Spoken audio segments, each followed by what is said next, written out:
This piece was written for Harper's Magazine in reply to the question, when did you stop wanting to be president?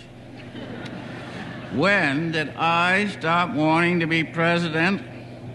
At birth, certainly, and perhaps before.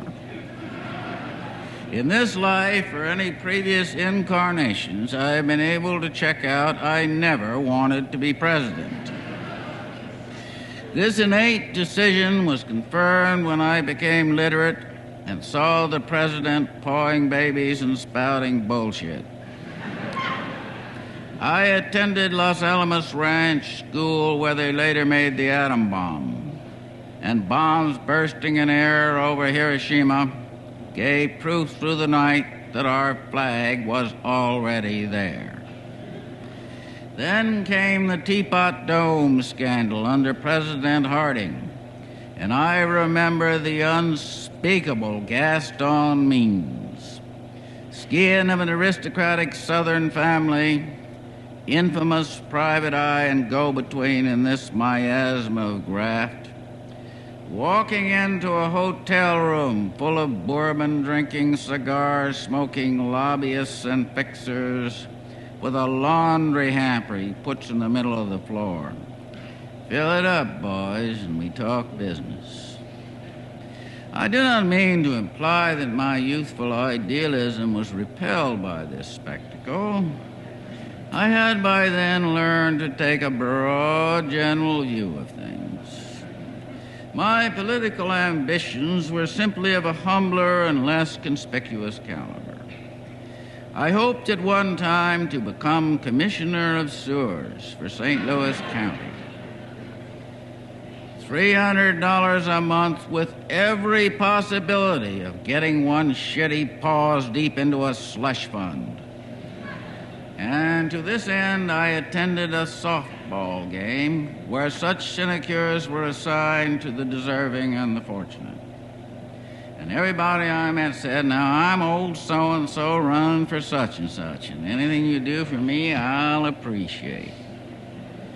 My boyish dreams fanned by this heady atmosphere and 3 mint juleps, I saw myself already in possession of the coveted post, which called for a token appearance twice a week to sign a few letters at the old courthouse.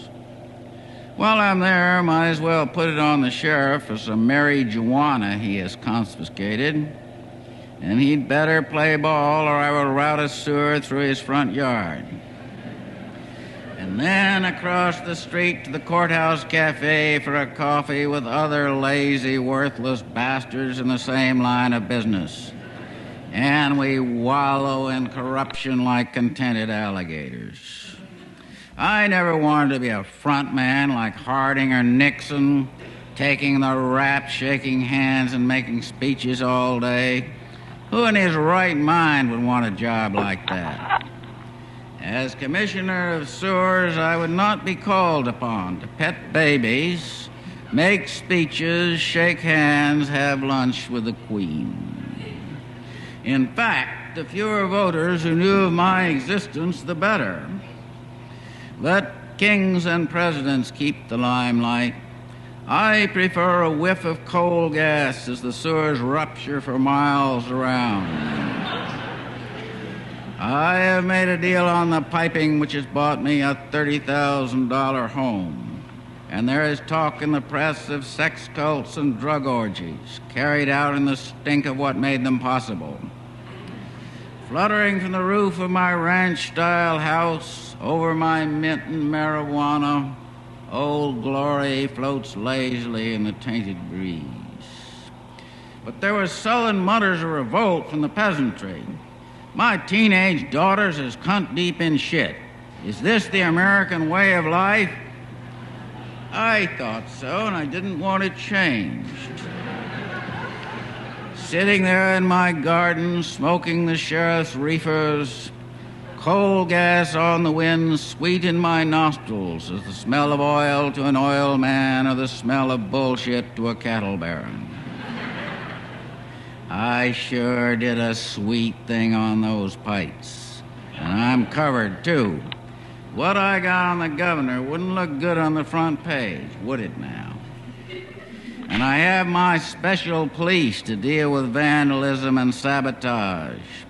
All handsome youths, languid and vicious as reptiles, described in the press as no more than minions, lackeys, and bodyguards to His Majesty the Sultan of Sewers.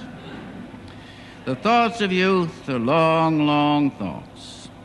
Then I met the gubernatorial candidate, and he looked at me as if trying to focus my image through a telescope and said, in effect, anything I do for you, I'll depreciate. And I felt the dream slipping away from me, receding into the past, dim, jerky, far away, the discreet gold letters on a glass door.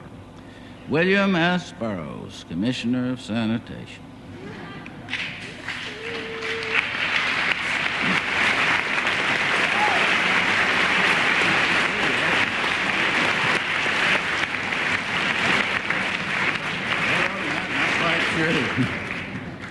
Somehow I had not intersected. I was not one of them. Perhaps I was simply the wrong shape. Some of my classmates, plump, cynical, unathletic boys with narrow shoulders and broad hips, made the grade and went on to banner headlines concerning $200,000 of the taxpayers' money and a non-existent bridge or highway, I forget which. It was a long time ago. I have never aspired to political office since. The Sultan of Sewers lies buried in a distant 1930 softball game.